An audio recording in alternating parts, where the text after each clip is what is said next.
I'm going to share with you my favourite techniques for toning and lifting your cheek area. Technique number 1, puff both cheeks out full of air, transfer the air from cheek to cheek, just like this.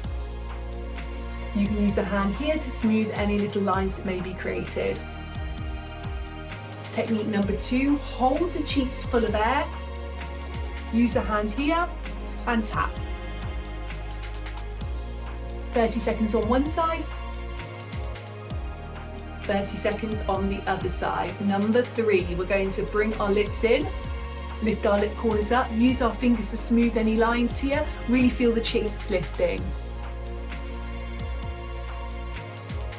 Hold there for 10 seconds, repeat twice more. Number 4, making your mouth into an O shape.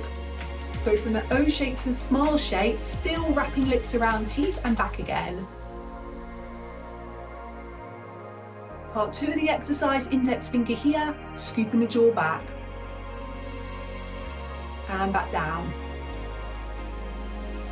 You can do that 3 times. And your final one, 2 fingers and thumb, gently pinch all over your cheek area, really helping to boost circulation and brighten that area completely. Each one do for around 60 seconds, working to your own level with everything.